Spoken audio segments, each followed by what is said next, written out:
Dicen que el amor de una madre no tiene límites. Me creí esa frase durante 55 años, a través de noches en vela, de sacrificios que me dejaron vacía por dentro, de decisiones que fueron borrando lentamente a la mujer que yo era. Me la creí incluso cuando mi propio hijo empezó a mirarme como si yo no fuera más que un estorbo en su vida perfectamente planificada. Me llamo Carmen, y lo di todo para criar sola a mi hijo Daniel. Absolutamente todo. Cuando su padre se marchó antes de que cumpliera 2 años, le prometí a aquel niño que nunca más volvería a sentirse abandonado. Mantuve esa promesa entregando hasta la última gota de mi ser para asegurarme de que tuviera lo que necesitaba, lo que quería, lo que soñaba con tener. 25 años siendo madre y padre a la vez.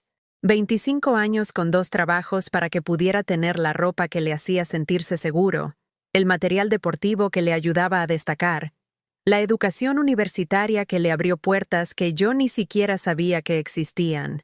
Veía a otras mujeres de mi edad viajar, salir, forjarse una carrera, mientras yo me sentaba a la mesa de la cocina ayudándole con los deberes hasta que me ardían los ojos de cansancio. Pero no me importaba. No entonces. Porque cada vez que Daniel sonreía, cada vez que me abrazaba y decía, «Gracias, mamá», cada vez que me llamaba su heroína en aquellas presentaciones del colegio sobre la familia, sentía que todo el sacrificio merecía la pena. Sentía que el amor se estaba construyendo, ladrillo a ladrillo, hasta convertirse en algo inquebrantable. Estaba equivocada. La primera grieta apareció hace 3 años, cuando Daniel consiguió su ascenso en la consultora de marketing. De repente, la pequeña casa donde habíamos compartido tantos recuerdos se volvió vergonzosa. El barrio donde había aprendido a montar en bicicleta, donde doña Elvira, la vecina, le había visto crecer y siempre preguntaba por sus logros, de repente no daba la imagen adecuada para alguien en su posición. «Mamá, tienes que entenderlo», me decía, de pie en mi salón como si estuviera en una reunión de negocios, con su traje caro haciendo que todo a su alrededor pareciera desgastado y anticuado. Cuando los clientes quieren reunirse en mi casa, o cuando los compañeros pasan por aquí, ven esta casa y sacan conclusiones sobre mi nivel de éxito. Miré a mi alrededor, los muebles que había ahorrado durante años para comprar, las paredes donde sus logros colgaban en marcos que yo había elegido con esmero, la mesa de la cocina donde había comido miles de platos que yo había preparado con ingredientes comprados con el dinero que ganaba limpiando oficinas hasta que me dolían las rodillas. Nada de aquello era lujoso, pero todo estaba lleno de amor. «Pero este es nuestro hogar», susurré, y al instante me arrepentí de lo débil que sonó mi voz. Él negó con la cabeza, con la impaciencia de quien explica conceptos básicos a un niño. «Es tu hogar, mamá. A mí ya se me ha quedado pequeño. Si te gustan las historias que te tocan el corazón, por favor, suscríbete a nuestro canal. Estamos intentando llegar a los 1000 suscriptores y nos ayuda mucho en nuestro trabajo. Y comenta desde qué ciudad nos estás viendo». Aquella conversación plantó una semilla de algo frío en mi pecho, pero me dije que solo era el estrés de sus nuevas responsabilidades. Los jóvenes necesitan forjar su independencia, sentirse orgullosos de sus logros. Me convencí de que su distancia era temporal, que una vez que se asentara en su éxito, recordaría lo mucho que nos queríamos. Empecé a visitarle en su nuevo apartamento en lugar de esperar que viniera a casa. Un piso moderno y elegante, con paredes blancas y muebles minimalistas que parecían sacados de una revista.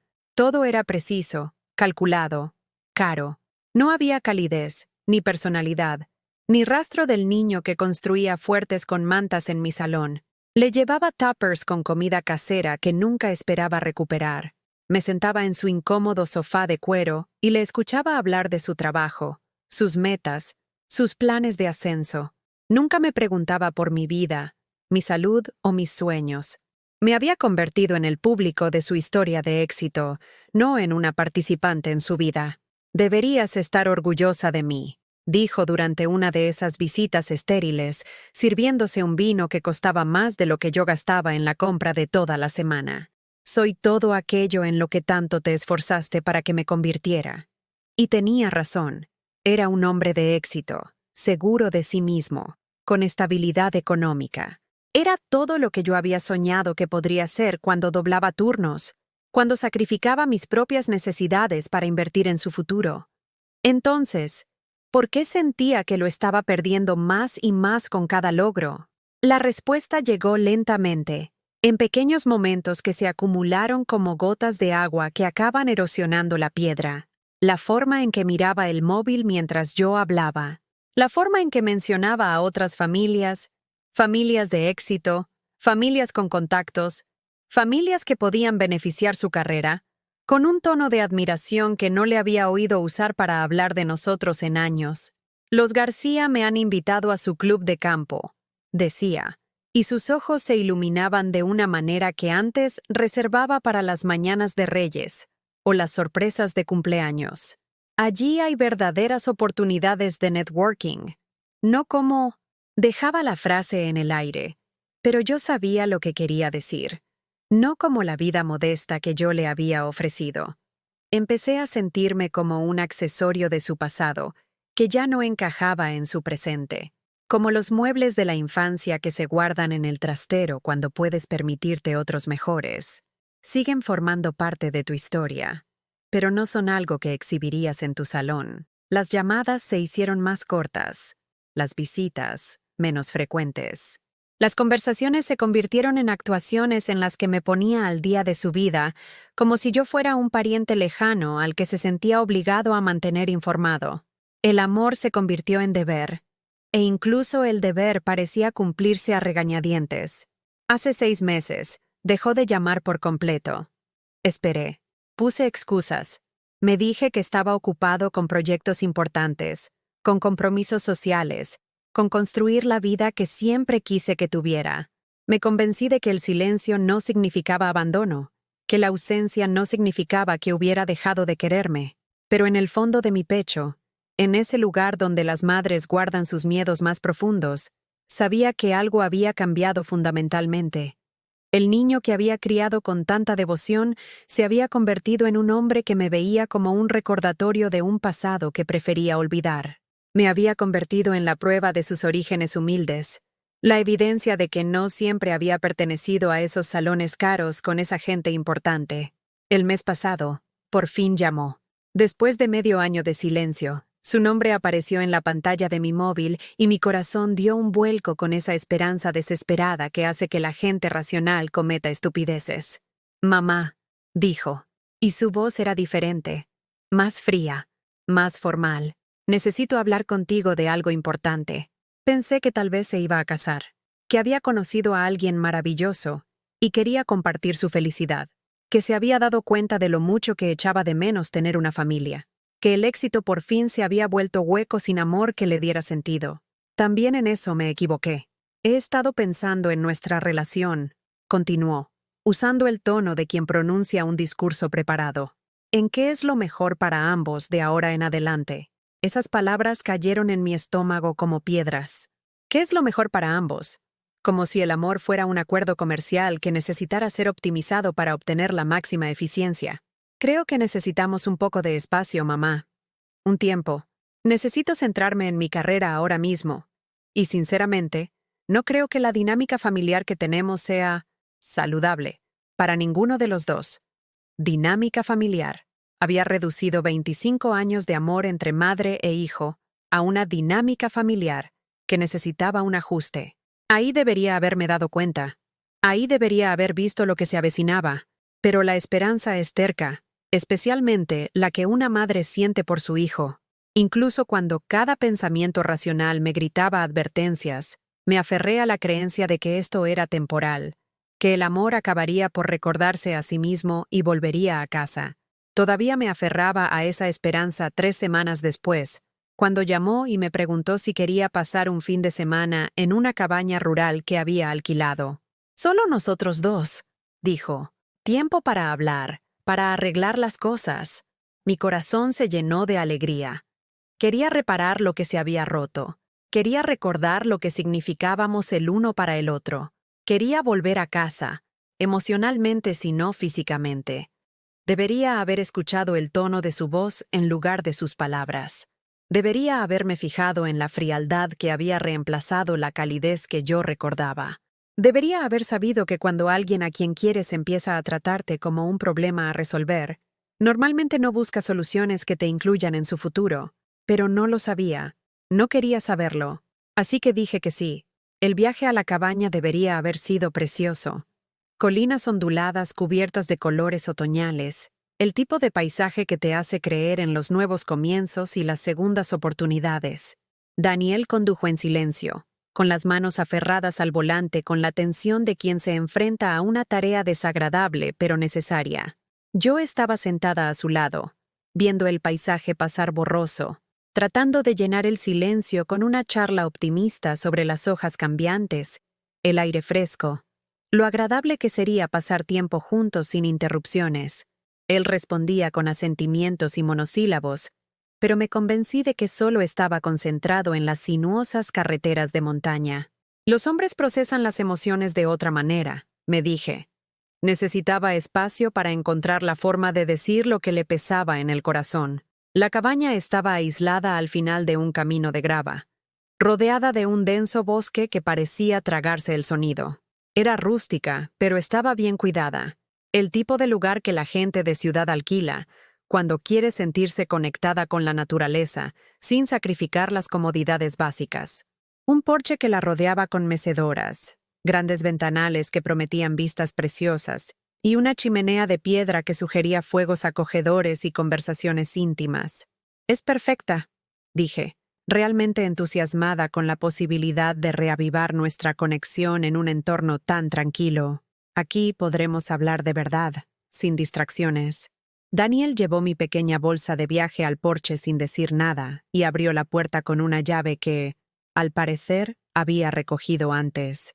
Por dentro, la cabaña estaba amueblada con esa estética deliberadamente rústica, que cuesta mucho más que la vida rústica de verdad.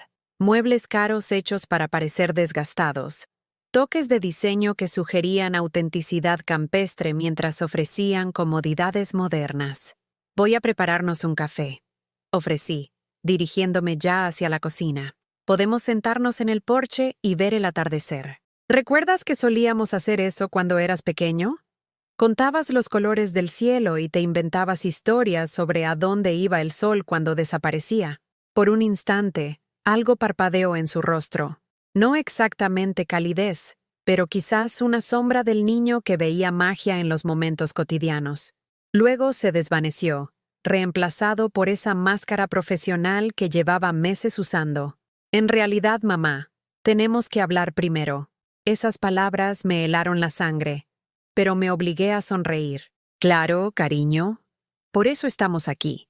Me indicó que me sentara en el sofá mientras él permanecía de pie, paseando ligeramente como alguien que ensaya una presentación. Esa debería haber sido mi segunda advertencia.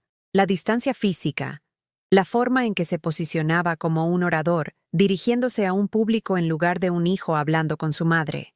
«He estado pensando mucho en mi vida», empezó, con ese tono medido que la gente usa cuando pronuncia un discurso preparado. «En cómo quiero que sea mi futuro. En el tipo de persona que necesito ser para alcanzar mis metas». Asentí, animándole, todavía con la esperanza de que esta conversación llevara a algo positivo. Quizás se había dado cuenta de que el éxito se sentía vacío sin una familia con la que compartirlo. Quizás quería hablar de incluirme más en su vida, de crear nuevas tradiciones que honraran tanto sus logros como nuestra historia juntos. «La cuestión es», continuó deteniéndose para mirarme directamente, «que necesito hacer algunos cambios. Rupturas limpias con patrones que me están frenando. Rupturas limpias». La frase me golpeó como un puñetazo, pero luché por mantener la compostura. «¿Qué tipo de patrones, Daniel?», suspiró, como si mi pregunta demostrara que tenía razón en algo. «Mamá, tienes que entender que tu papel en mi vida tiene que cambiar. Toda esta relación de dependencia que hemos tenido no es sana para ninguno de los dos. Relación de dependencia. 25 años de maternidad devota reducidos a una patología. No lo entiendo», susurré, aunque en algún lugar muy dentro de mí empezaba a entenderlo todo con demasiada claridad. «Mira tu vida», dijo señalando vagamente a ninguna parte. «¿Qué tienes que sea tuyo? ¿Qué identidad tienes más allá de ser mi madre? Has hecho de mí toda tu existencia. Y eso no es justo para ninguno de los dos. Las acusaciones cayeron como bofetadas.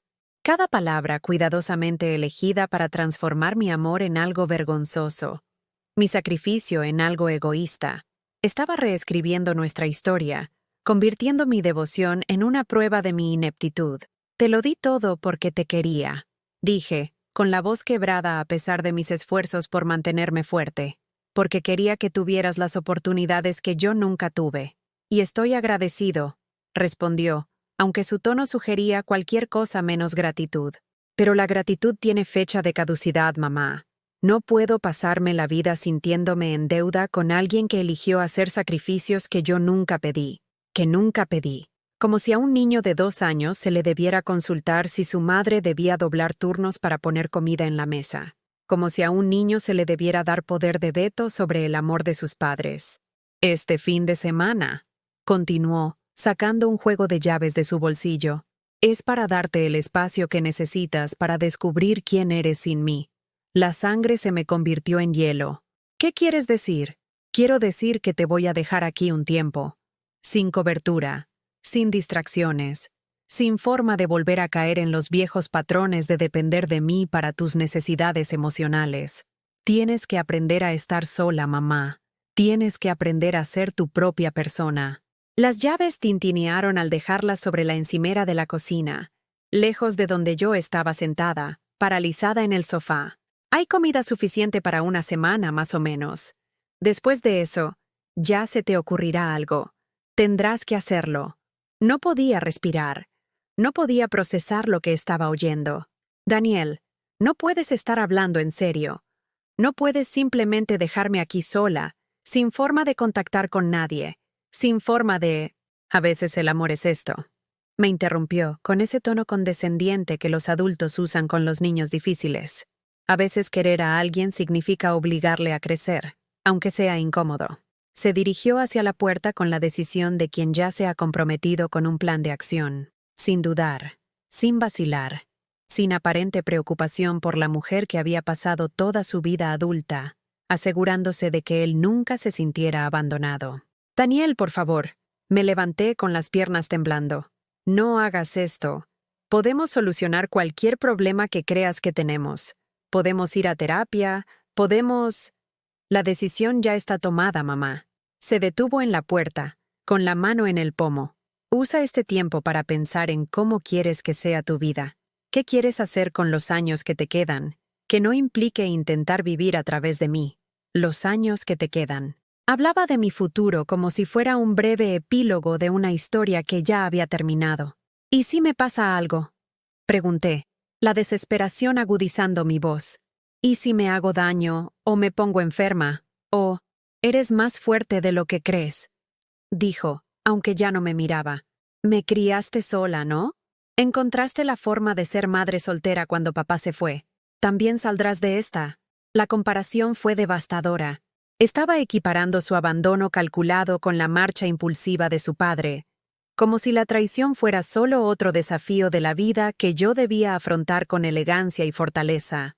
La puerta se abrió, dejando entrar un aire fresco de la tarde que olía a pino y a otoño cercano. Daniel salió al porche y se giró una última vez. Quizás, cuando salgas de esta, me lo agradezcas, dijo. Quizás te des cuenta de que te he hecho un favor. El cerrojo sonó desde fuera con un chasquido que pareció resonar en todo mi cuerpo. Oí sus pasos en la grava, el portazo del coche, el motor arrancando. Corrí a la ventana y vi cómo sus luces traseras desaparecían por el camino de tierra, puntos rojos que se hacían más pequeños hasta que el bosque se los tragó por completo. Luego, solo hubo silencio. Permanecí en esa ventana durante horas, esperando que las luces volvieran, esperando que regresara, y me dijera que todo había sido una especie de prueba, un torpe intento de demostrar algo que se le había ido de las manos. Pero el camino siguió vacío, y el silencio se hizo más pesado con cada minuto que pasaba. Cuando la oscuridad cayó por completo, empecé a comprender la verdadera magnitud de mi situación, sin cobertura de móvil, sin teléfono fijo, sin vecinos a una distancia a la que pudieran oír mis gritos, sin vehículo, sin forma de contactar con el mundo exterior, nadie que supiera dónde estaba o cuándo debían esperarme. Mi hijo no solo me había abandonado, me había aprisionado. El niño al que había criado para que creyera en la bondad y la compasión había encerrado a su propia madre en una cabaña aislada y se había marchado sin mirar atrás. El hombre que yo había sacrificado todo para crear había decidido que el amor era algo que debía curarse, que la devoción era una enfermedad que requería un tratamiento drástico. Me dejé caer en el sofá donde había pronunciado su calculado discurso y sentí que algo dentro de mí se rompía en 1000 pedazos. No mi corazón. Esa palabra era demasiado simple para la destrucción que sentía en mi pecho. Fue el colapso de cada suposición que había hecho sobre el amor, sobre la familia, sobre las recompensas del autosacrificio. En la creciente oscuridad de esa cabaña aislada, rodeada por el silencio opresivo del bosque profundo, empecé a comprender que había pasado 25 años criando a un extraño que tenía la cara de mi hijo, y por primera vez en mi vida adulta, estaba completa y absolutamente sola. La primera noche no dormí nada. Me senté junto a la ventana como un perro esperando el regreso de su dueño, observando el camino vacío hasta que me ardían los ojos por el esfuerzo. Cada sonido me hacía sobresaltar. Una rama arañando el tejado, el canto de un búho en algún lugar de la oscuridad, el crujido de la madera vieja al bajar la temperatura. Cada ruido traía consigo la posibilidad de que Daniel hubiera cambiado de opinión, de que estuviera volviendo para disculparse por este terrible error. Por la mañana, me dolía el cuello por la incómoda postura que había mantenido durante horas, y sentía la garganta irritada de tanto llorar. El amanecer a través de la ventana de la cocina debería haber sido hermoso, pero solo sirvió para resaltar lo sola que estaba. El silencio aquí era diferente a cualquier otro que hubiera experimentado. Denso y opresivo, como estar envuelta en algodón que ahogaba no solo el sonido, sino también la esperanza. Me obligué a explorar los recursos de la cabaña, haciendo un inventario como una prisionera que evalúa su celda. El frigorífico contenía provisiones básicas: leche, huevos, pan, algo de fiambre, manzanas que ya empezaban a ablandarse. En la despensa había latas de conservas, pasta, arroz. Suficiente para mantener a alguien durante quizás una semana si se racionaba con cuidado. Lo había planeado hasta la última caloría. Me di cuenta con un horror creciente. No fue una decisión espontánea, nacida de la ira o la frustración. Fue un abandono premeditado. El baño tenía jabón, papel higiénico, toallas. El dormitorio, sábanas y mantas limpias. Todo lo necesario para la supervivencia básica. Nada que sugiriera comodidad o cuidado. Parecían las provisiones que se le dejan a una mascota no deseada, con la esperanza de que, con el tiempo, aprenda a cuidarse sola. Me encontré moviéndome por las habitaciones como un fantasma, tocando las superficies como si pudieran darme alguna explicación de cómo mi vida había llegado a este punto. ¿Cómo pasa una madre de ser el mundo entero de alguien a ser su problema a resolver? ¿Cómo se transforma el amor en una crueldad tan calculada? El segundo día, intenté romper las ventanas. No para escapar. La cabaña estaba demasiado lejos de la civilización como para que caminar fuera una opción viable, sino para demostrarme a mí misma que no era completamente impotente. El cristal era más grueso de lo que esperaba, reforzado de alguna manera. Cuando lo golpeé con la pata de una silla, se resquebrajó en forma de telaraña, pero no se hizo añicos. Incluso mis intentos de rebelión habían sido previstos y frustrados. Entonces grité, por primera vez desde que se había ido. Grité hasta quedarme sin voz, hasta sentir la garganta como papel de lija, hasta que el silencio que siguió pareció aún más opresivo que antes. El sonido fue engullido por los árboles interminables, absorbido por la indiferencia. Nadie me oyó. Nadie iba a venir. Fue entonces cuando empezó el verdadero miedo. No solo el miedo a estar sola, sino el miedo a lo que este aislamiento le estaba haciendo a mi mente. Había vivido toda mi vida adulta al servicio de las necesidades de otra persona, del horario de otra persona, de los sueños de otra persona, sin Daniel a quien cuidar, por quien preocuparme, alrededor de quien estructurar mis días. Sentía que me estaba disolviendo. ¿Quién era Carmen cuando no era la madre de Daniel? ¿Qué quería yo cuando no había deseos de nadie más que priorizar? Las preguntas se sentían peligrosas, como hurgar en heridas infectadas. Había construido mi identidad tan completamente en torno a la maternidad que eliminarla me dejaba sin forma, indefinida. Tenía 55 años y no tenía ni idea de lo que me gustaba hacer para mí. Había olvidado cómo sonaba mi propia voz cuando no estaba respondiendo a las necesidades de otra persona. Al tercer día, había empezado a hablar sola solo para oír una voz humana. «Venga, Carmen», decía mientras preparaba café con manos temblorosas. «¿Cuál es el plan de hoy?» Pero no tenía planes, ni metas más allá de la supervivencia, ni un marco para la existencia que no girara en torno a ser necesitada por alguien que había decidido que yo ya no era necesaria. Intenté recordar a la mujer que había sido antes de que naciera Daniel. Carmen, la persona, no Carmen, la madre. Pero esa persona parecía un personaje de un libro que había leído hace mucho tiempo. Vagamente familiar, pero imposible de recordar de verdad. ¿Había sido feliz? ¿Había tenido sueños más allá de criar a un hijo? ¿Había imaginado alguna vez un futuro que me perteneciera por completo? Los recuerdos que afloraron eran fragmentarios y decepcionantes. Una veinteañera trabajando en tiendas y saliendo con hombres que nunca entendieron del todo lo que querían de la vida o de ella. Alguien que leía novelas románticas e imaginaba ser arrebatada por grandes pasiones, pero se conformaba con pequeños consuelos y modestas esperanzas. Una persona que nunca se había conocido lo suficientemente bien como para construir algo sólido sobre esa base. Cuando el padre de Daniel se fue, lloré la pérdida de mi futuro imaginado, pero encontré un propósito en proteger a mi hijo de ese mismo abandono. Había volcado toda mi energía en asegurarme de que se sintiera amado, apoyado, valorado. Había estado tan decidida a que él nunca experimentara el rechazo que yo había sentido que me había vuelto completamente prescindible en el proceso. «Has hecho de mí toda tu existencia», había dicho, y la acusación dolía porque era verdad. Pero lo que él no había entendido era que lo había hecho deliberadamente, como un acto de amor tan puro que nunca se me ocurrió que pudiera no ser deseado. Creía que la abnegación era una virtud. Creía que el amor incondicional crearía lazos inquebrantables. En cambio, aparentemente había creado resentimiento y la necesidad de escapar. El cuarto día, encontré su nota. Estaba metida debajo del bote del café en la cocina, colocada donde acabaría descubriéndola una vez que hubiera tenido tiempo de asimilar el shock inicial de su abandono. El papel era caro, su caligrafía precisa. Incluso su rechazo hacia mí estaba elaborado con atención a la presentación. «Mamá», comenzaba, con el tono formal de una carta de negocios. «Para cuando leas esto, entenderás que esto no es crueldad. Es una necesidad. Has pasado tantos años viviendo a través de mí, que has olvidado cómo vivir para ti misma. Este aislamiento te obligará a recordar quién eres más allá de ser mi madre». Leí las palabras 3 veces antes de que se registraran por completo.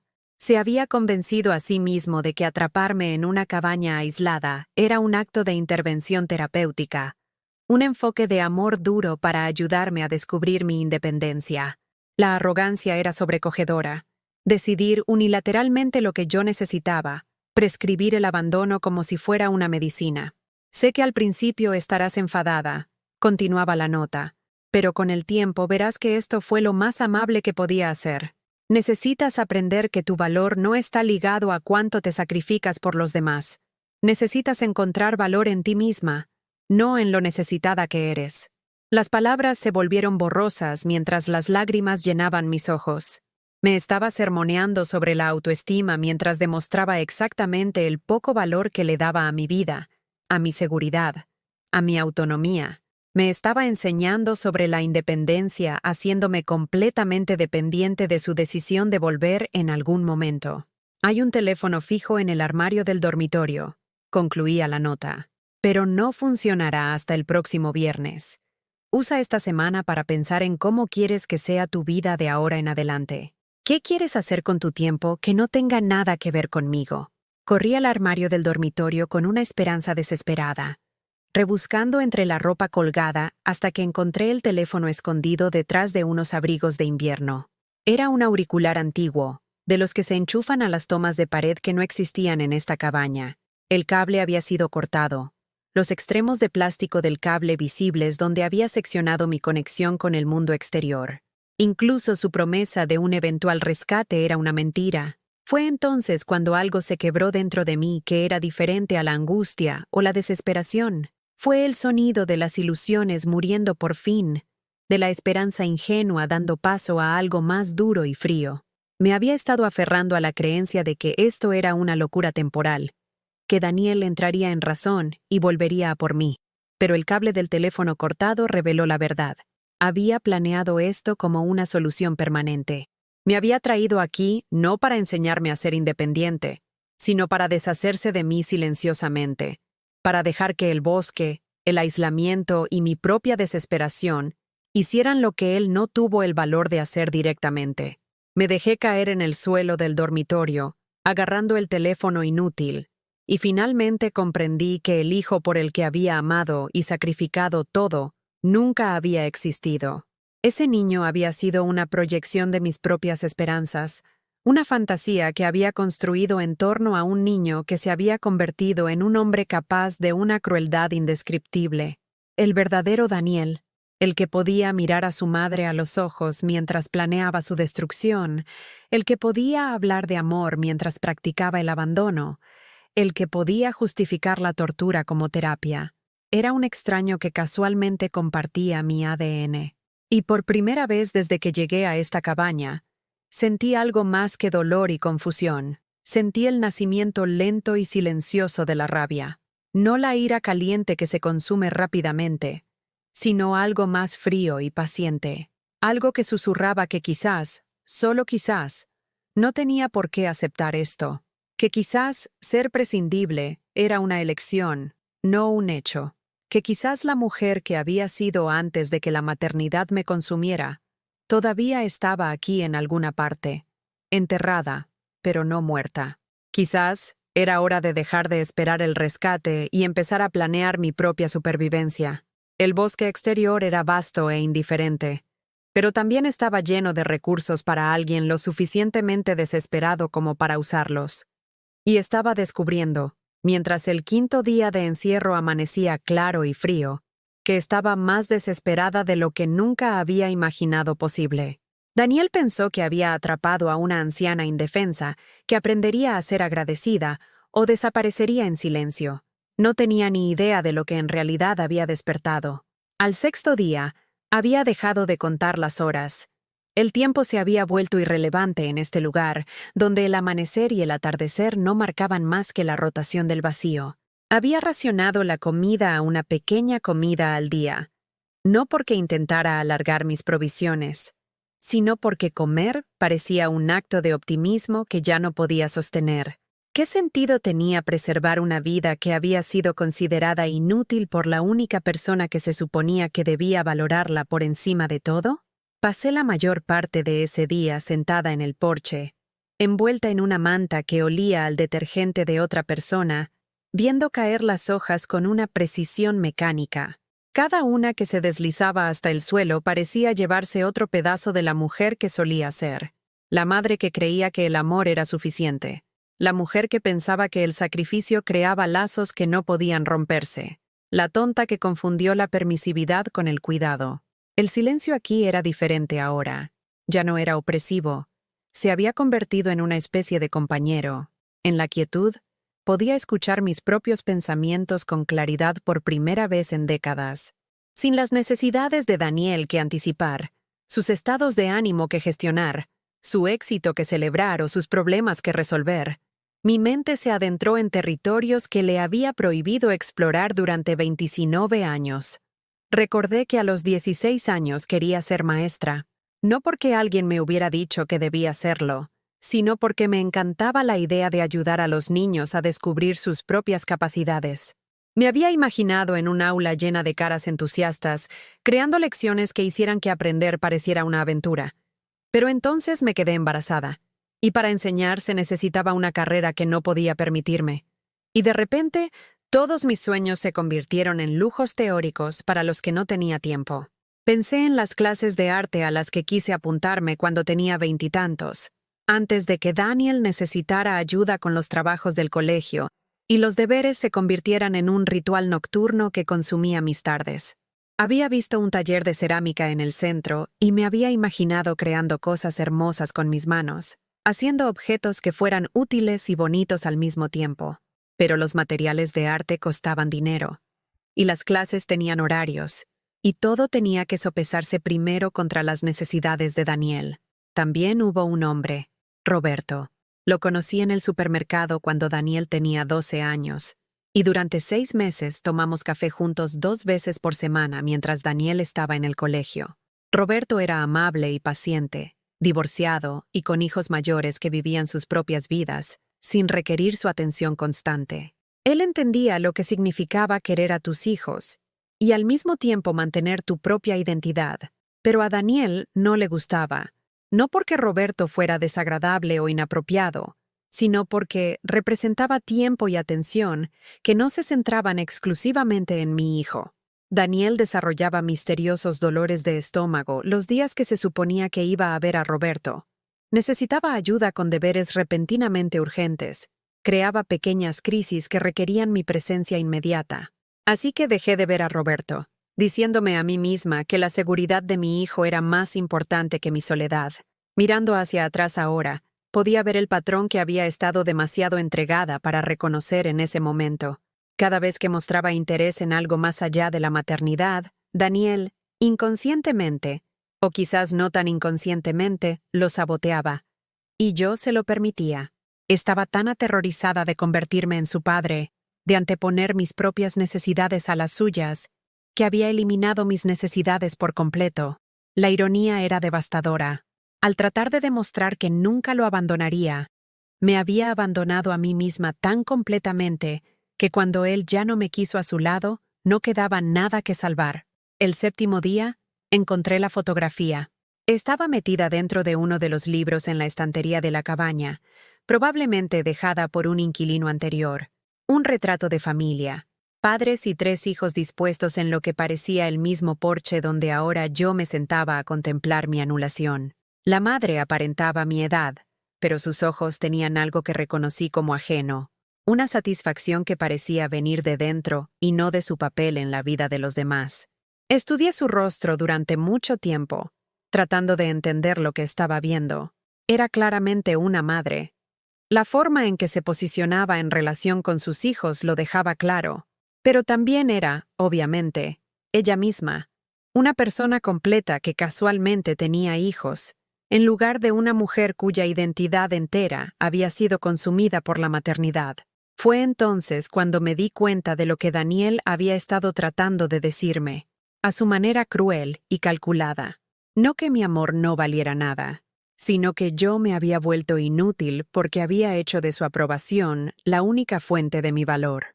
Lo había convertido en mi Dios, mi propósito, mi razón de existir, y a ningún ser humano se le debería pedir que cargue con ese peso. No es de extrañar que hubiera querido escapar, pero comprender sus motivos no excusaba sus métodos. Una persona decente me habría animado a encontrar mis propios intereses, a desarrollar mi propia identidad, a buscar terapia o asesoramiento o una simple conversación sobre límites más saludables. Un hijo que realmente amara a su madre la habría ayudado a descubrir quién era más allá de su cuidadora. Daniel había elegido la crueldad en su lugar. Había decidido que la mujer que lo había sacrificado todo por él merecía ser desechada como un electrodoméstico que ha superado su vida útil. Había elegido resolver su problema haciéndome desaparecer en lugar de ayudarme a convertirme en una persona más completa. Esa noche soñé con la mujer de la fotografía. En mi sueño, me estaba enseñando a hacer cerámica, sus manos guiando las mías mientras dábamos forma a la arcilla en un torno que giraba sin cesar. «No puedes crear nada hermoso», dijo, su voz suave pero firme, «mientras tengas miedo de ocupar espacio». Me desperté con lágrimas en el rostro y algo nuevo removiéndose en mi pecho. No esperanza. Eso todavía era demasiado frágil para confiar, pero sí posibilidad. El reconocimiento de que tal vez este encierro no era solo un castigo, tal vez era una oportunidad. Daniel pensó que me había atrapado en esta cabaña para enseñarme a ser independiente, pero su lección me estaba enseñando algo diferente. Me estaba demostrando que podía sobrevivir sin él, que podía existir en mis propios pensamientos, tomar mis propias decisiones, enfrentar mis propios miedos sin necesidad de la aprobación o la presencia de nadie más. Durante 8 días, había estado esperando un rescate, esperando que Daniel volviera con disculpas y explicaciones, esperando que alguien notara mi ausencia y viniera a buscarme, esperando que el mundo exterior reconociera que yo importaba lo suficiente como para que me buscaran. Pero, ¿y si dejaba de esperar? Fui a la cocina y abrí la última lata de sopa, calentándola lentamente mientras consideraba posibilidades que nunca me había permitido contemplar. ¿Y si encontraba una manera de salir de este bosque? ¿Y si lograba volver a la civilización no como una víctima que regresa a suplicar el perdón de su hijo, sino como una mujer que ha descubierto que no necesita el permiso de nadie para existir? La sopa sabía diferente de alguna manera, no solo como sustento, sino como combustible para algo que se estaba despertando lentamente dentro de mí. Me la tomé hasta la última gota, luego lavé el cuenco con cuidado y lo guardé. Pequeños actos de autocuidado que se sentían revolucionarios después de días de descuidar mis necesidades básicas. En el dormitorio, encontré un cuaderno y un bolígrafo en el cajón de la mesita de noche. Por primera vez en 8 días, tenía algo que hacer que se sentía con propósito. Empecé a escribir, no una carta pidiendo ayuda o perdón, sino una lista. Todo lo que podía recordar haber querido antes de convertirme en la madre de Daniel. Cada sueño que había aplazado, cada interés que había abandonado, cada versión de mí misma que había sacrificado en el altar de la maternidad perfecta. La lista era más larga de lo que esperaba, página tras página de posibilidades que había olvidado o descartado. Algunas probablemente ya no eran realistas. Tenía 55 años, no 25, pero otras eran totalmente alcanzables si encontraba el valor para perseguirlas. Cuando terminé de escribir, sentí algo que no había experimentado en décadas. Expectación por mi propio futuro, no emoción por lo que Daniel pudiera lograr o cómo podría incluirme en su éxito, sino una curiosidad genuina sobre lo que podría descubrir de mí misma si dejaba de definir mi valía a través de los logros de otras personas.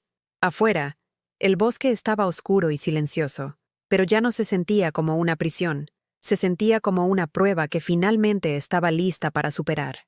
Daniel había intentado destrozarme, forzarme a enfrentar mi dependencia y aprender a agradecer cualquier migaja de atención que él pudiera ofrecerme. En cambio, me había dado algo infinitamente más valioso, la oportunidad de recordar que yo era una persona completa antes de ser su madre, y que podía volver a serlo. Pero no iba a quedarme sentada en esta cabaña esperando su permiso para empezar mi vida. No iba a salir de esta experiencia agradecida por su lección de amor duro. Iba a escapar por mis propios medios, con mis propias fuerzas, y cuando lo hiciera, no sería para arrastrarme de vuelta a él suplicando aceptación. Sería para demostrarle exactamente lo que había desechado. La rabia que se había ido acumulando lentamente durante días se cristalizó en algo más duro y útil. Determinación. Daniel había cometido un error de cálculo crucial en su plan para deshacerse de mí. Había asumido que una mujer que había pasado 25 años viviendo para otra persona no sabría cómo vivir para sí misma. Estaba a punto de descubrir lo muy equivocado que estaba. La 9ª mañana trajo una claridad que nunca antes había experimentado. Me desperté no con el peso aplastante del abandono, sino con el enfoque agudo de alguien que finalmente había dejado de preguntar ¿por qué a mí? Y había empezado a preguntar ¿y ahora qué? La diferencia fue revolucionaria. Durante 8 días había sido una víctima procesando un trauma. Hoy, era una mujer haciendo planes. Me moví por la cabaña con un nuevo propósito, viéndola no como mi prisión, sino como mi campo de entrenamiento. Daniel me había atrapado aquí pensando que me marchitaría o aprendería a ser agradecida. En cambio, estaba aprendiendo algo mucho más peligroso para su visión del mundo cuidadosamente construida. Estaba aprendiendo que no lo necesitaba para sobrevivir. La comprensión debería haber sido liberadora, pero vino envuelta en una furia tan fría que me asustó. No la ira caliente que se consume rápidamente, sino algo paciente y calculador. Algo que susurraba que si Daniel quería jugar a juegos de abandono y manipulación, quizás era hora de que aprendiera cómo se sentían esos juegos desde el otro lado.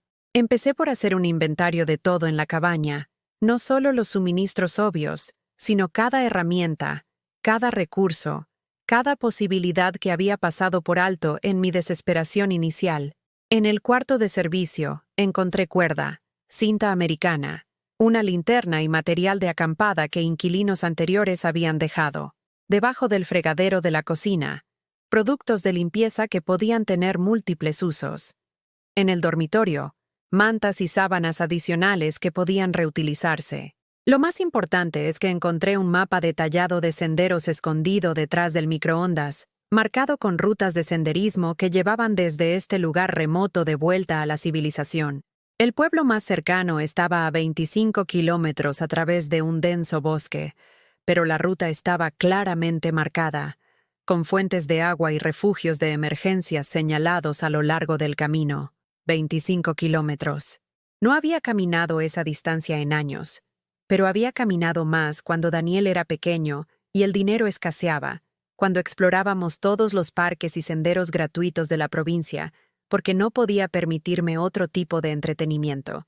Mi cuerpo podía ser más viejo ahora, pero mi determinación era más fuerte que nunca. Pasé ese día preparándome, moviéndome con la precisión metódica de alguien que planea una operación militar. Ordené mi ropa, quedándome solo con lo que sería práctico para una larga caminata. Dividí la comida restante en porciones transportables, calculando calorías y peso.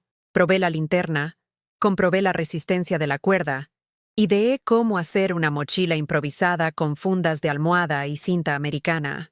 Pero más que la preparación física, estaba experimentando una transformación psicológica que se sentía como mudar la piel. Cada suposición que había hecho sobre mis limitaciones, cada creencia que había aceptado sobre mi impotencia, cada excusa que había usado para justificar por qué no podía vivir de forma independiente, todo estaba siendo sistemáticamente desmantelado y desechado. La mujer que había criado a un hijo sola mientras tenía 2 trabajos nunca había sido débil.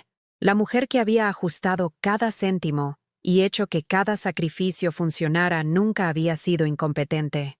La mujer que había navegado por sistemas escolares, emergencias médicas y la rebeldía adolescente sin apoyo nunca había sido dependiente. Simplemente había estado tan ocupada sirviendo las necesidades de otra persona que había olvidado mis propias capacidades. Esa tarde, me senté en el porche y escribí una carta. No a Daniel. Él no merecía mis palabras, sino a mí misma. Una promesa, escrita de mi puño y letra, de que nunca más me haría tan pequeña como para que alguien pudiera desecharme como si fuera basura, de que nunca más confundiría la permisividad con el amor, o el sacrificio con la virtud. Soy Carmen Martínez, escribí, usando mi apellido de soltera por primera vez en décadas. Tengo 55 años. Tengo un valor que existe independientemente de lo útil que sea para otras personas. Tengo sueños que importan. Tengo una vida que me pertenece. Escribir esas palabras fue como realizar una cirugía en mi propia alma, extirpando el tejido infectado de la codependencia que había estado envenenando mi sentido del yo durante tanto tiempo. Dolió, pero fue el tipo de dolor que señala la curación en lugar del daño. Mientras me preparaba para dormir esa noche, me di cuenta de que ya no tenía miedo, ni del bosque, ni de estar sola, ni de lo que pasaría cuando saliera de esta experiencia. Por primera vez en mi vida adulta, sentía más curiosidad por mi futuro que terror. El 10º día, comencé mi reconocimiento.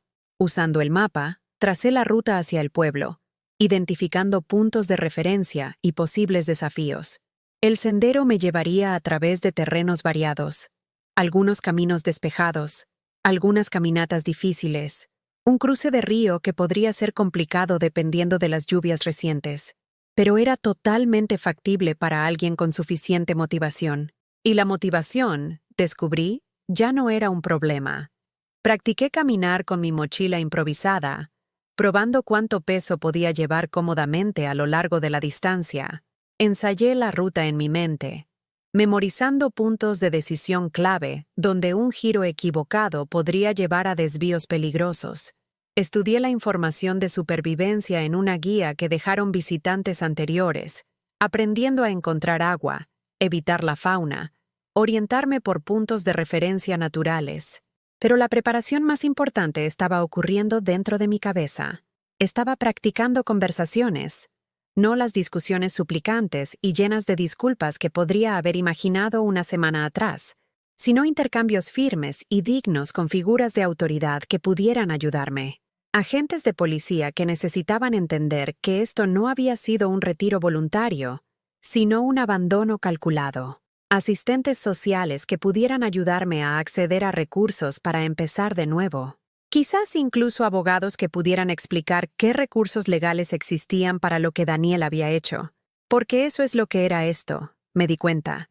No amor duro ni intervención terapéutica, sino abandono criminal. Aprisionar a alguien contra su voluntad, incluso con la promesa de una liberación eventual, era un secuestro. Dejar a alguien sin recursos en un lugar aislado era poner en peligro su vida. Daniel podría haberse convencido de que me estaba ayudando, pero la ley lo vería de otra manera. El pensamiento debería haberme traído satisfacción, pero en cambio me trajo algo más valioso: perspectiva. No era solo una víctima de la crueldad de mi hijo. Era una ciudadana con derechos que había sido víctima de un delito. Tenía base legal, servicios sociales a mi disposición, sistemas establecidos para ayudar a las personas a reconstruir sus vidas después de experiencias traumáticas. Daniel había contado con mi silencio, mi vergüenza, mi suposición de que de alguna manera merecía este trato. Había contado con que estaría demasiado rota o demasiado agradecida por el rescate como para hacer preguntas difíciles sobre sus métodos. Había asumido que me arrastraría de vuelta a él suplicando perdón por haberle obligado a tomar medidas tan drásticas. Estaba a punto de aprender que esas suposiciones eran catastróficamente erróneas. El 11º día, hice mis preparativos finales. Empaqué mi mochila improvisada con precisión militar: agua, comida, un botiquín de primeros auxilios, cerillas, la linterna, el mapa y la carta que me había escrito a mí misma. Dejé atrás todo lo que me conectaba con la mujer que había aceptado ser prescindible. También dejé una nota propia, cuidadosamente colocada donde Daniel la encontraría cuando finalmente regresara a comprobar mi progreso hacia la gratitud. Daniel, escribí, con mi letra firme y clara, gracias por este regalo. Querías que aprendiera quién soy sin ti. Misión cumplida. Para cuando leas esto, me habré ido y no volveré para suplicar tu perdón o tu aceptación. Me enseñaste que no necesito ninguna de las dos cosas. Volverás a saber de mí, pero no de la manera que esperas. No como tu madre desesperada, sino como la mujer que finalmente ha aprendido que el amor no significa aceptar el abuso.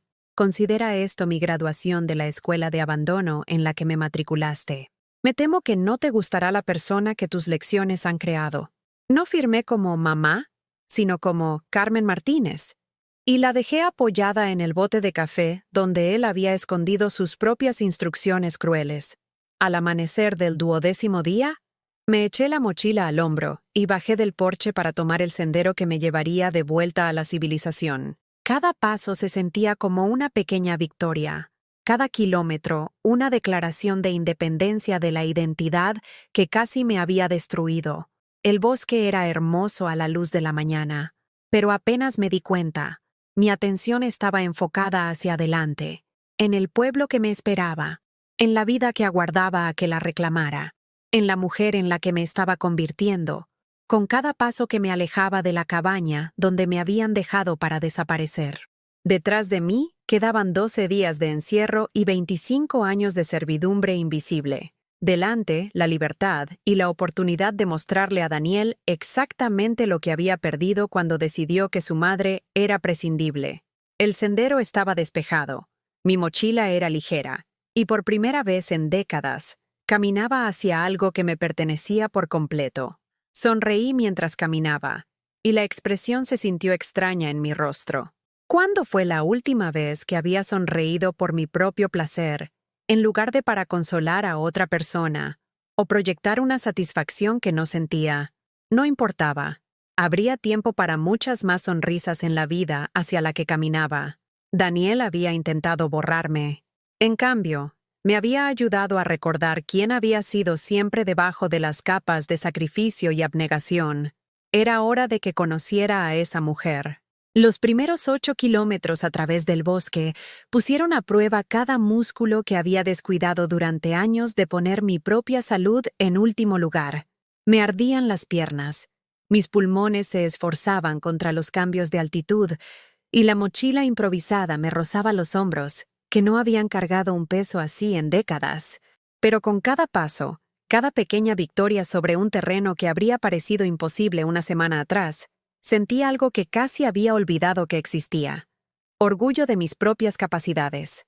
El sendero era exactamente como indicaba el mapa. Desafiante pero manejable para alguien con suficiente motivación. Me detenía con frecuencia para descansar e hidratarme, no porque estuviera débil, sino porque era estratégica. Esto no era una carrera. Era un viaje metódico hacia una nueva vida, y tenía la intención de llegar sana y con la mente despejada en lugar de agotada y derrotada. Durante esas paradas para descansar, sentada en troncos caídos o rocas lisas, me encontré planeando no solo los siguientes pasos inmediatos, sino la trayectoria más amplia de mi existencia recuperada. La mujer que saliera de este bosque sería fundamentalmente diferente de la que había sido llevada aquí 12 días antes. Tendría límites. Tendría sus propios intereses. Nunca más confundiría ser necesitada con ser amada. Hacia el kilómetro 11, me encontré con el cruce del río marcado en mi mapa. El agua estaba más alta de lo que esperaba, pero no de forma insuperable.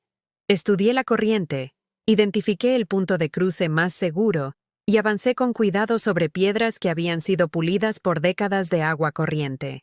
Se me mojaron los pies, mi equilibrio se puso a prueba, pero logré cruzar sin perder mi mochila ni mi confianza. De pie en la otra orilla, escurriendo el agua de mis calcetines, me di cuenta de que acababa de resolver un problema de forma independiente sin nadie a quien llamar para pedir ayuda, sin nadie que me rescatara si fallaba.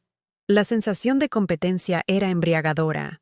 ¿Cuántos desafíos había evitado a lo largo de los años porque me había convencido de que necesitaba la opinión de Daniel, su aprobación, su presencia para abordar cualquier cosa difícil? La respuesta fue humillante e irritante a partes iguales. A mediodía, había recorrido 13 kilómetros y llegado al primer refugio del sendero marcado en el mapa.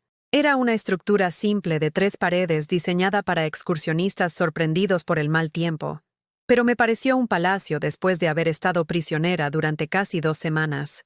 Comí lentamente, saboreando no solo la comida, sino el conocimiento de que estaba eligiendo cuándo comer, dónde descansar, cuánto tiempo quedarme. Mientras descansaba, saqué el cuaderno que había traído y empecé a escribir de nuevo.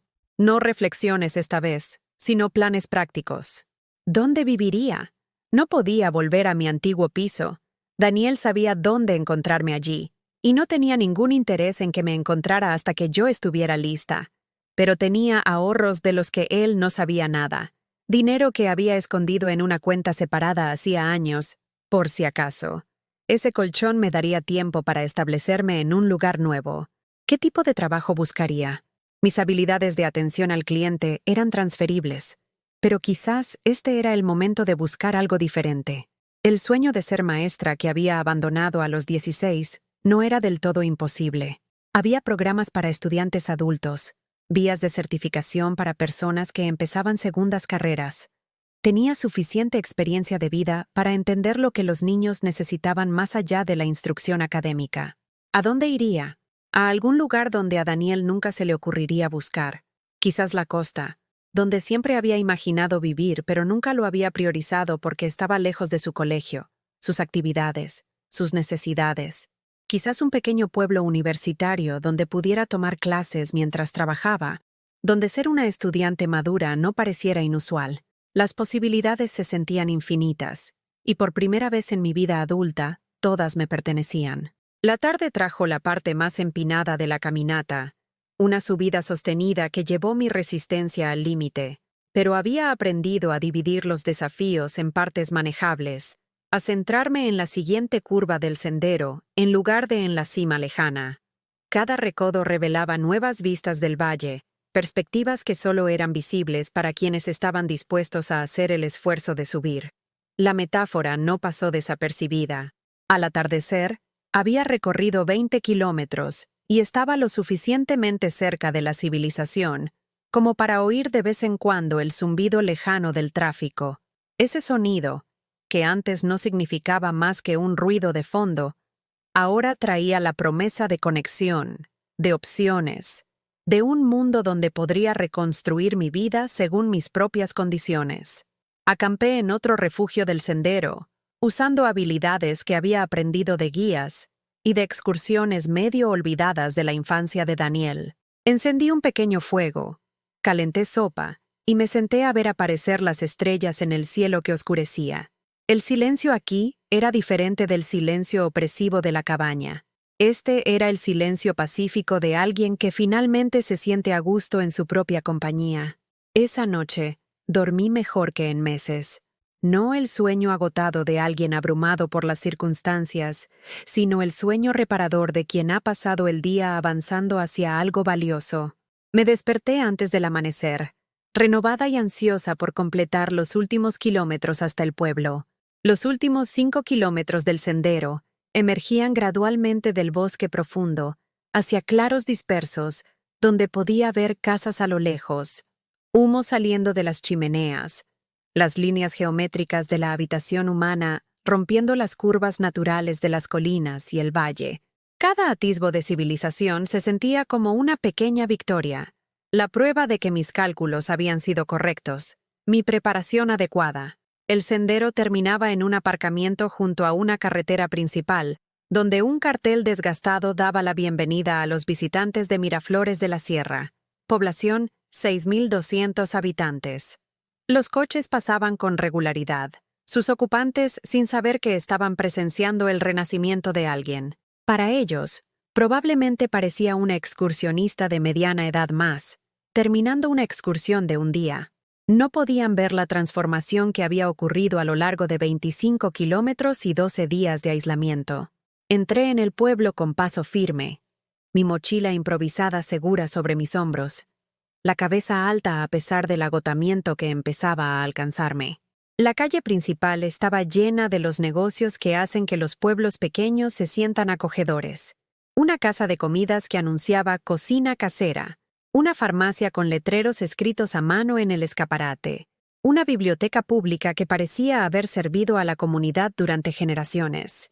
Mi primera parada fue el cuartel de la Guardia Civil, un modesto edificio de piedra que compartía espacio con la policía local. La agente de servicio era una mujer de mi edad, con ojos amables y la paciencia de quien está acostumbrada a lidiar con situaciones inusuales. «Necesito presentar una denuncia», dije, con la voz firme a pesar de la magnitud de lo que estaba a punto de poner en marcha. Fui abandonada contra mi voluntad en un lugar aislado por mi hijo mayor de edad. Acabo de caminar 25 kilómetros para ponerme a salvo. Levantó la vista de sus papeles con la atención aguda de quien reconoce un asunto serio cuando lo oye. «Señora, ¿está herida? ¿Necesita atención médica? Estoy cansada y deshidratada, pero por lo demás bien. Sin embargo, creo que lo que me ha pasado constituye un delito de abandono, y quiero presentar una denuncia formal». Las siguientes 2 horas pasaron en una neblina de formularios, declaraciones y preguntas hechas con compasión profesional. La agente Sara Sánchez trató mi situación con la seriedad que merecía, sin descartarla como una disputa familiar, ni minimizar las implicaciones legales de lo que Daniel había hecho. Abandonar a alguien en un lugar aislado sin su consentimiento es, efectivamente, un delito, confirmó mientras yo firmaba mi declaración, especialmente cuando esa persona no tiene medios de comunicación ni de transporte. Tendremos que investigar el lugar, reunir pruebas y determinar qué cargos son apropiados. También me puso en contacto con los servicios sociales, asistentes que podían ayudarme a encontrar alojamiento temporal y acceder a recursos para empezar de nuevo. En cuestión de horas, tenía un lugar donde quedarme en un piso de acogida, una trabajadora social asignada para ayudarme a navegar por los programas de ayuda y citas programadas con psicólogos especializados en trauma familiar. Pero lo más importante es que tenía algo que nunca antes había poseído: el reconocimiento oficial de que era la víctima de un delito, no una madre fracasada que de alguna manera merecía ser abandonada. Esa noche, sentada en la pequeña pero limpia habitación que sería mi hogar temporal, llamé a la única persona que sabía que entendería por lo que había pasado: mi amiga María, cuyos propios hijos adultos la habían hecho pasar por un infierno emocional antes de que aprendiera a poner límites. «Carmen, Dios mío, ¿dónde has estado? Llevo 2 semanas llamándote». Oír la preocupación en la voz de alguien, una preocupación genuina por mi bienestar en lugar de irritación por mis necesidades, casi me hizo perder la compostura. Pero me mantuve firme, manteniendo la calma mientras le explicaba lo que había sucedido. «Ese monstruo», susurró María cuando terminé. «¿Qué monstruo?» «Pero, Carmen, ¿caminaste 25 kilómetros por la sierra? ¿Sobreviviste casi 2 semanas sola? ¿Vas a presentar cargos?» «No soy la misma mujer que dejó en esa cabaña», dije, y lo sentía de verdad. Se acabó el ser invisible. Se acabó el aceptar la crueldad porque viene de alguien a quien quiero. Se acabó el hacerme pequeña para que otros puedan sentirse grandes. ¿Y ahora qué? Miré por la ventana a la calle tranquila, al mundo ordinario que había seguido girando mientras yo me transformaba en el aislamiento. Mañana empezaría el trabajo práctico de construir una nueva vida. Miraría pisos, buscaría trabajo, quizás incluso visitaría el Centro de Educación para Adultos para preguntar por su programa de acceso a la universidad. Pero esta noche, descansaría sabiendo que el plan de Daniel para deshacerse de mí había fracasado estrepitosamente. En lugar de crear a una mujer agradecida y dependiente que aceptaría cualquier migaja de atención que él pudiera ofrecer, había creado algo mucho más peligroso para su narrativa cuidadosamente construida. Había creado a una mujer que finalmente entendía su propio valor. Y muy pronto, él iba a descubrir exactamente lo que eso significaba. 3 semanas después de salir de aquel bosque, Daniel descubrió que su madre había desaparecido. Lo sé porque la agente Sánchez me llamó para informarme de que se había puesto en contacto con la Guardia Civil, alegando que yo había desaparecido de una cabaña donde habíamos estado teniendo un retiro terapéutico. Su voz en la llamada grabada estaba perfectamente modulada, preocupada pero no en pánico, angustiada pero todavía en control. Le explicó al operador que yo había estado luchando con problemas de dependencia y que me había dejado sola unos días para fomentar la independencia, pero que cuando volvió, yo ya no estaba. «Suena genuinamente preocupado», admitió la agente Sánchez mientras escuchábamos la grabación en su despacho. «Si no supiera la verdad, pensaría que es un hijo devoto denunciando la desaparición de su madre. Pero ella sí sabía la verdad, porque yo ya había presentado mi declaración, proporcionado pruebas y establecido una cronología que dibujaba un cuadro muy diferente. La investigación ya estaba en marcha, con equipos forenses documentando la cabaña, analizando el cable del teléfono cortado, fotografiando las notas que había dejado. La narrativa cuidadosamente construida de Daniel estaba a punto de chocar con la realidad documentada. «¿Y ahora qué?», pregunté, aunque parte de mí ya lo sabía. Había pasado 3 semanas aprendiendo sobre mis derechos legales, entendiendo el sistema de justicia penal, preparándome para este momento con la precisión metódica que una vez reservé para planificar las fiestas de cumpleaños de Daniel. «Ahora le invitamos a que venga y nos cuente su versión de la historia», dijo la agente Sánchez con una leve sonrisa, «y veremos si su versión coincide con las pruebas». No estuve presente en el interrogatorio de Daniel en el cuartel. Las víctimas rara vez lo están. Pero la agente Sánchez me contó los detalles básicos después.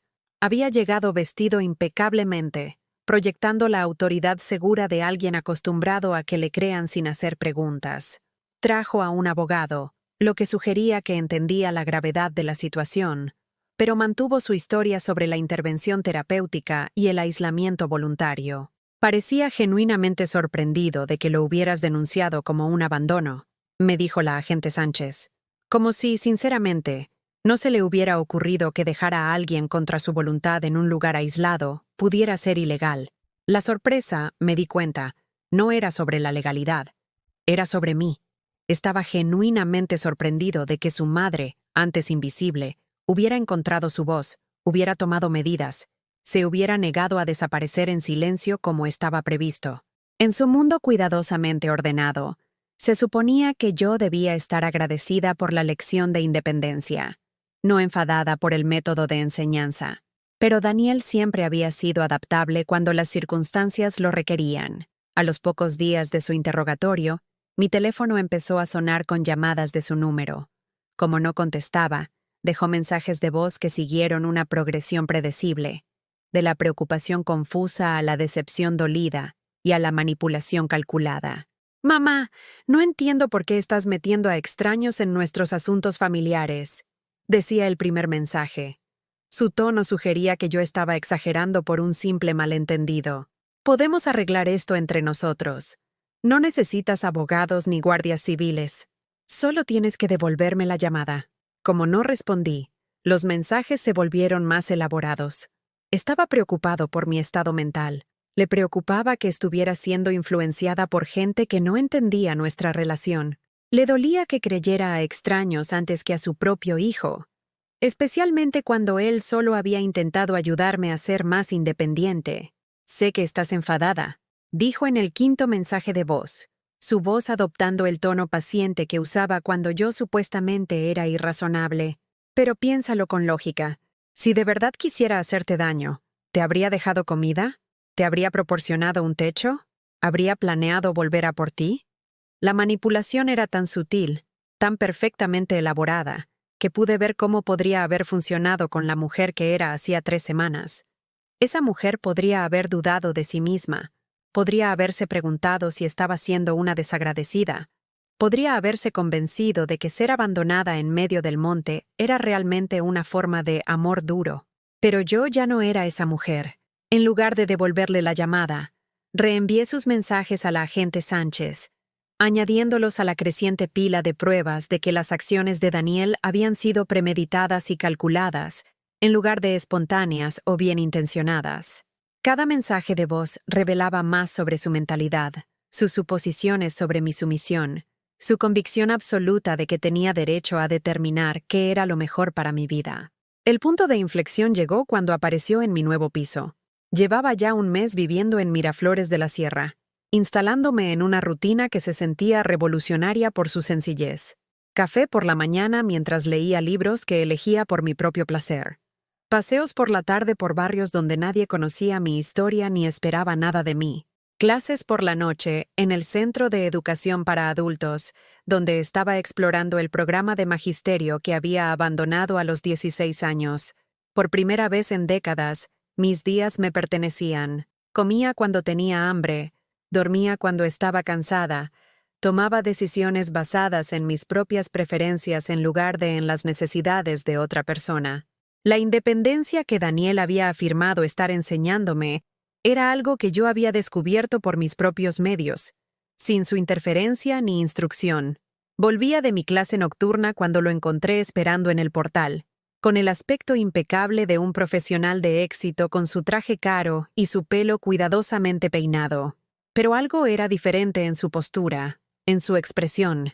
La confianza que siempre había irradiado parecía forzada, frágil. «¡Mamá!», dijo mientras me acercaba, su voz con una cuidada mezcla de alivio y reproche. «Ahí estás». Estaba tan preocupado. Me detuve a varios metros, con las llaves en la mano, estudiando a este hombre que una vez había sido el centro de mi universo. Parecía más pequeño de alguna manera, a pesar de su ropa cara y su encanto ensayado. O quizás era yo la que había crecido en mi propia estima. «Hola, Daniel».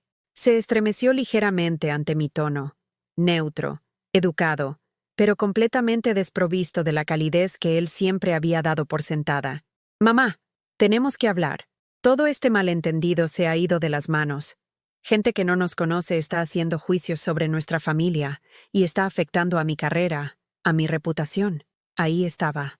No la preocupación por mi bienestar o el arrepentimiento por sus acciones, sino la preocupación por cómo mi negativa a permanecer tranquilamente desechada estaba afectando a su imagen profesional. Lamento oír eso, dije, sin sentirlo en absoluto. Imagino que tener a tu madre presentando cargos penales contra ti debe ser incómodo en entornos profesionales. Su compostura cuidadosamente mantenida se resquebrajó ligeramente. ¿Cargos penales? Mamá, eso es una locura. Estaba intentando ayudarte. Estaba intentando enseñarte a ser independiente, autosuficiente. Mírate ahora. Vives sola. Vas a clase. Estás construyendo una vida. ¿No es esto exactamente lo que necesitabas?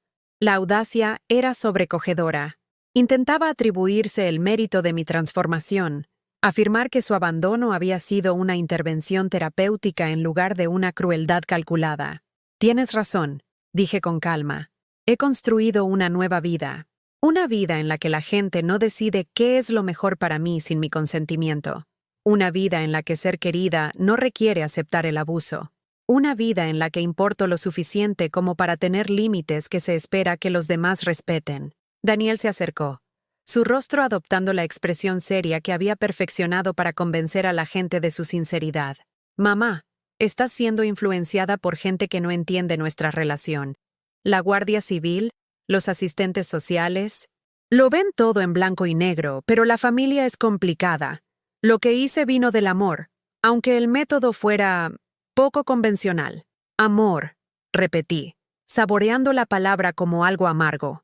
Me encerraste en una cabaña aislada, cortaste el cable del teléfono, me dejaste con comida para una semana y te marchaste. ¿A eso lo llamas amor?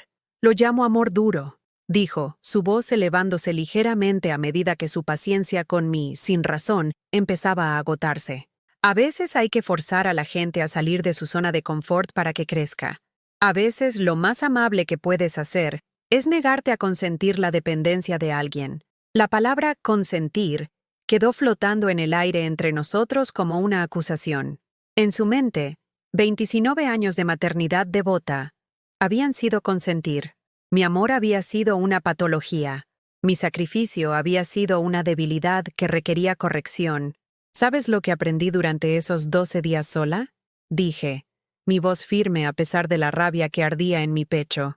Aprendí que crié a un desconocido, el niño que creía conocer, el hombre que creía haber ayudado a crear. Nunca existió. Eres alguien que puede mirar a su madre a los ojos y llamar amor al abandono, que puede justificar la crueldad como terapia, que puede destruir el sentido de seguridad de alguien y llamarlo educación.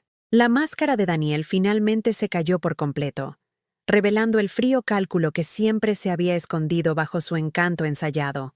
¿Quieres saber lo que aprendí yo, mamá? Aprendí que eres exactamente tan egoísta como pensaba. Te doy el regalo de la independencia. Te obligo a descubrir tu propia fuerza, y en lugar de gratitud, intentas arruinarme la vida con acusaciones falsas. ¿Acusaciones falsas?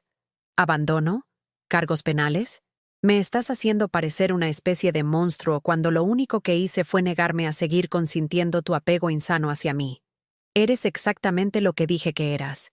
Alguien cuya identidad entera depende de ser necesitada, que no puede existir sin una narrativa de víctima para justificar su vida sin sentido. Las palabras estaban diseñadas para herir, para reducirme de nuevo a la mujer invisible que había aceptado cualquier trato, porque estaba agradecida por las migajas de atención. Eran el intento final de recuperar el control a través de la misma manipulación emocional que había funcionado durante años. Pero yo ya no era esa mujer.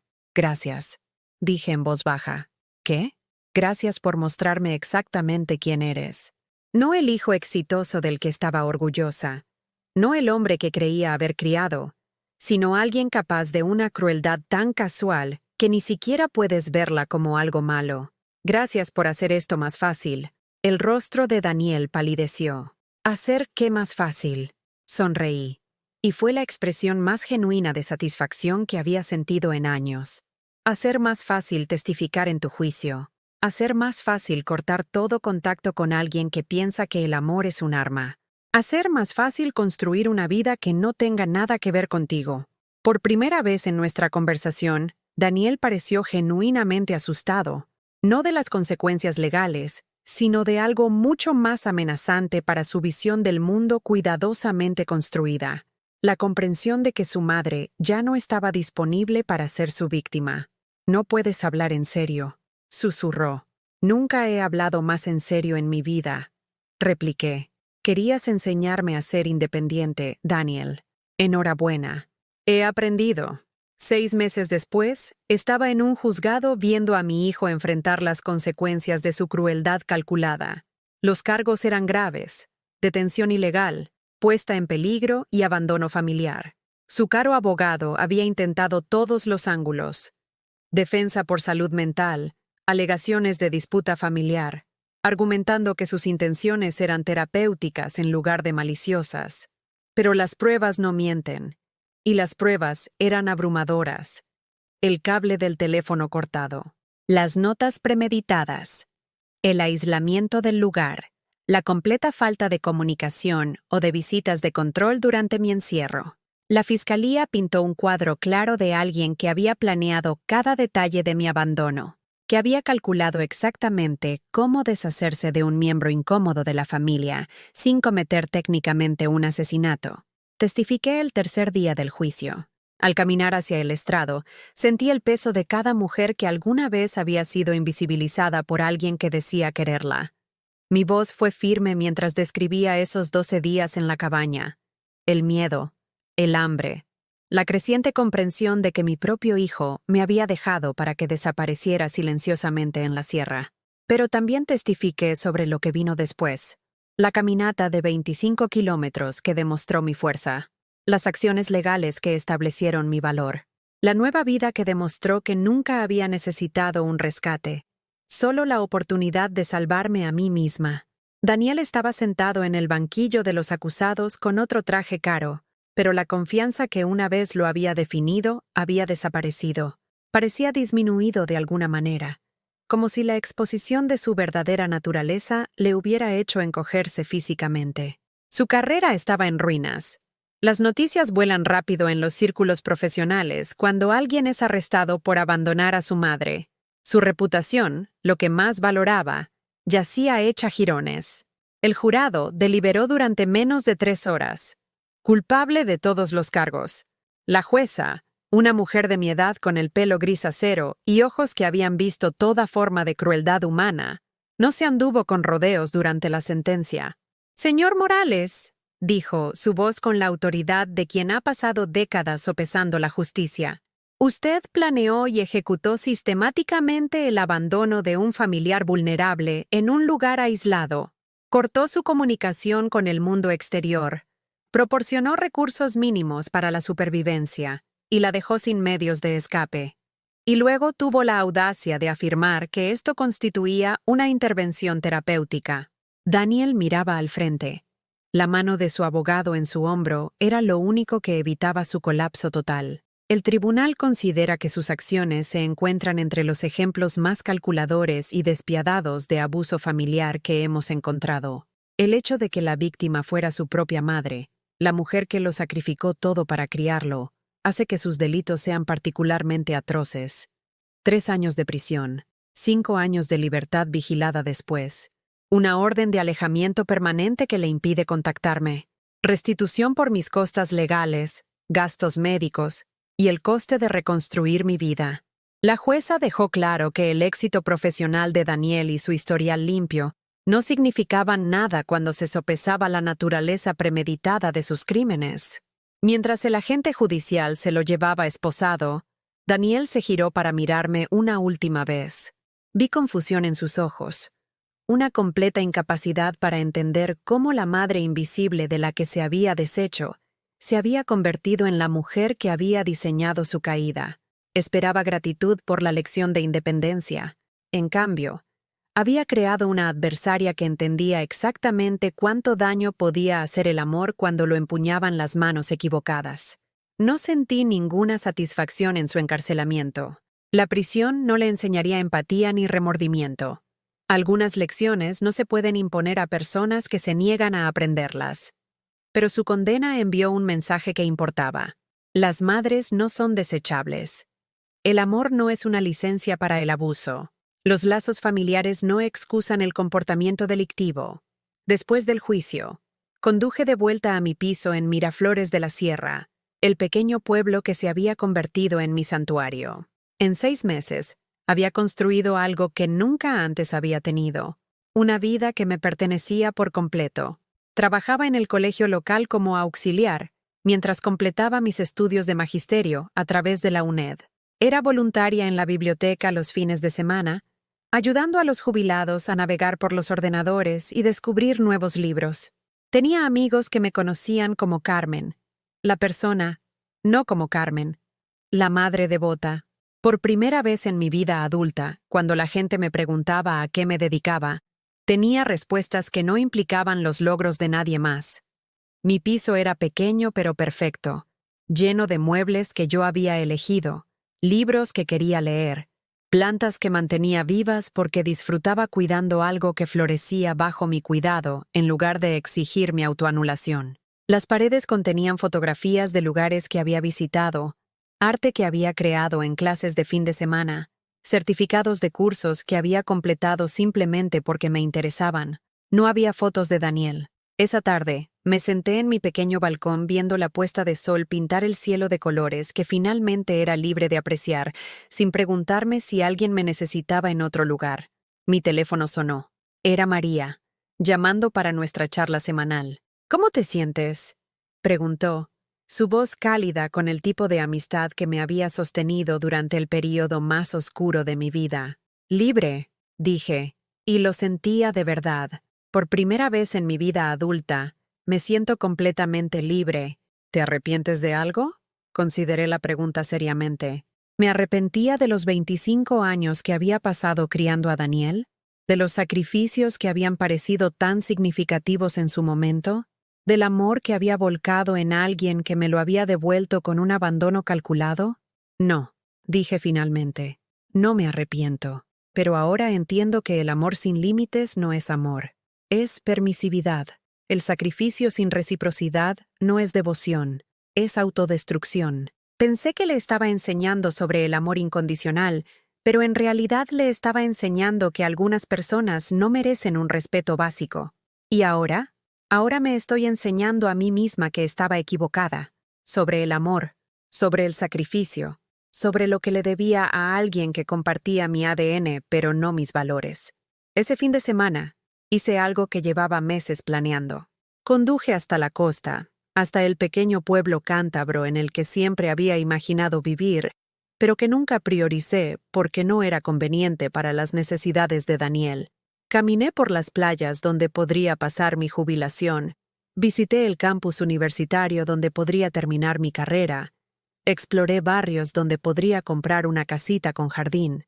Todo era posible ahora. No porque el encarcelamiento de Daniel me hubiera liberado de su influencia, sino porque esos 12 días en la cabaña me habían enseñado algo inestimable. Yo estaba completa por mí misma. No necesitaba la aprobación de nadie para existir. El amor de nadie para tener valor, la presencia de nadie para estar entera. De pie en el muelle, viendo a los barcos de pesca regresar con la captura del día, pensé en la mujer que había sido llevada a esa cabaña 6 meses atrás. Estaba tan desesperada por el amor de su hijo, que había aceptado cualquier trato que él le ofreciera.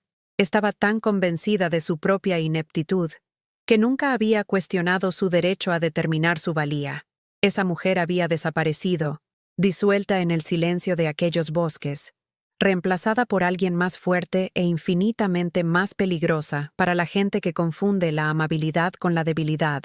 Saqué mi teléfono y borré la información de contacto de Daniel, el paso final para borrarlo de mi vida. Cumpliría su condena, eventualmente saldría en libertad, y presumiblemente reconstruiría su carrera y su reputación lo mejor que pudiera. Pero lo haría sin mí, sin mi apoyo, mi perdón, mi disposición a fingir que el amor justificaba la crueldad. Algunos puentes, una vez quemados por completo, nunca pueden ser reconstruidos. Daniel mismo había encendido la cerilla cuando decidió que su madre era prescindible. Mientras el sol se ponía sobre el mar, pintando el cielo de naranjas y morados brillantes, me hice una promesa.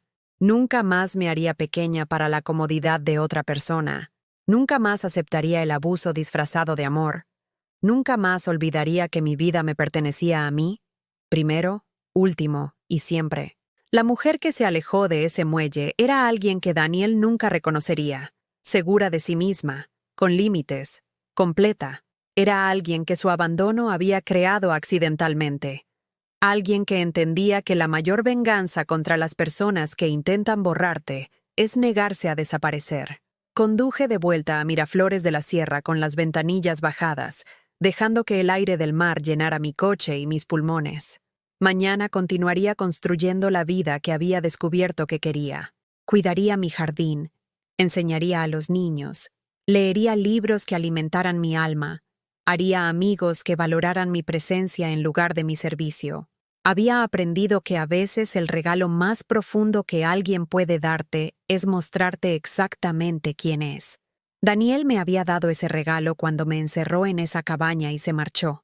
Me había mostrado que su amor siempre había estado condicionado a mi invisibilidad, que su afecto siempre había requerido mi autoanulación, pero también me había mostrado algo más, que yo era lo suficientemente fuerte para sobrevivir sin él, lo suficientemente capaz para prosperar sin su aprobación, lo suficientemente completa para construir una vida significativa que no tenía nada que ver con servir a sus necesidades.